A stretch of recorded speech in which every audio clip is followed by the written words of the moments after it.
쉬운 성경 마태복음 19장. 이 말씀을 다 마치시고 예수님은 갈릴리를 떠나 요단강 건너편에 있는 유대 지방으로 가셨습니다. 많은 사람들이 예수님을 따라오자 예수님께서는 그곳에서 그들을 치료해 주셨습니다. 몇몇 바리새파 사람이 와서 예수님을 시험하려고 물었습니다. 무엇이든 이유만 있으면 자기 아내와 이혼하는 것이 괜찮습니까? 예수님께서 대답하셨습니다. 너희가 이 말씀을 읽지 못했느냐? 맨 처음 사람을 만드신 분이 남자와 여자로 지으셨다. 그리고 이렇게 말씀하셨다. 그러므로 남자는 부모를 떠나 아내와 합할 것이다. 두 사람이 한 몸이 될 것이다. 이처럼 두 사람은 이제 둘이 아니라 한 몸이다. 하나님께서 묶으신 것을 사람이 나누지 마라. 바리새파 사람들이 물었습니다. 그러면 왜 모세는 이혼 증서를 주고 아내와 헤어지라고 명령하였습니까? 예수님께서 대답하셨습니다. 모세가 아내와의 이혼을 허락한 것은 너희 마음이 악하기 때문이다. 그러나 원래부터 그랬던 것은 아니다. 내가 너희에게 말한다. 부정을 저지르지 않았는데도 아내와 이혼하고 다른 여자와 결혼하는 것은 간음죄를 짓는 것이다. 제자들이 예수님께 말했습니다. 만일 남편과 아내와의 관계가 이와 같다면 차라리 결혼하지 않는 것이 낫겠습니다. 예수님께서 대답하셨습니다. 모든 사람이 이 말을 받아들일 수는 없다.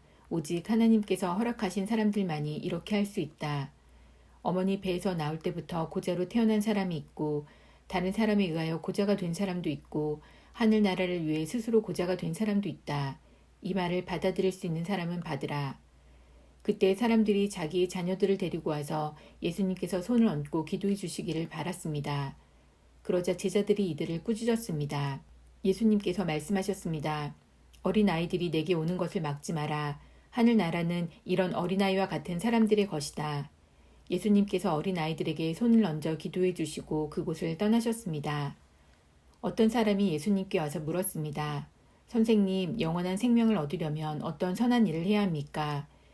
예수님께서 대답하셨습니다. 왜 선한 것에 대하여 내게 묻느냐? 선하신 분은 오직 한 분뿐이다. 영원한 생명을 얻고 싶다면 계명을 지켜라. 그 사람이 물었습니다. 어떤 계명을 지켜야 합니까? 예수님께서 대답하셨습니다. 살인하지 마라, 간음하지 마라, 도둑질하지 마라, 거짓 증언하지 마라, 내 부모를 공경하여라, 내 이웃을 내 자신처럼 사랑하여라. 그 청년이 말했습니다. 이 모든 것을 지금까지 다 지켜왔습니다. 그 밖에 제게 부족한 것이 무엇입니까? 예수님께서 대답하셨습니다. 만일 내가 완전해지길 원한다면 가서 내가 가진 것을 다 팔아 가난한 사람에게 나누어 주어라. 그러면 하늘에서 보물을 얻게 될 것이다. 그런 후에 와서 나를 따르라. 이 말씀을 들은 청년은 매우 슬퍼하며 떠나갔습니다. 왜냐하면 그가 가진 재산이 너무 많았기 때문입니다.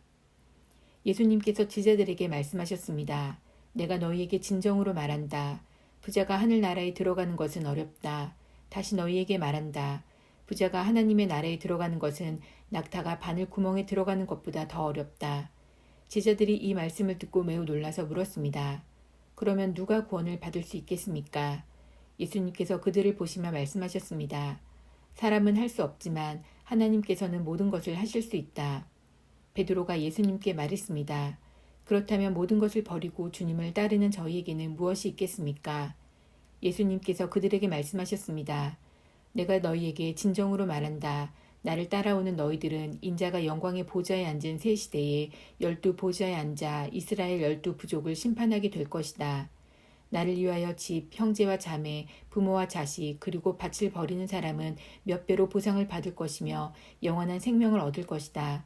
그러나 첫째가 꼴찌가 되고 꼴찌가 첫째가 되는 사람이 많을 것이다.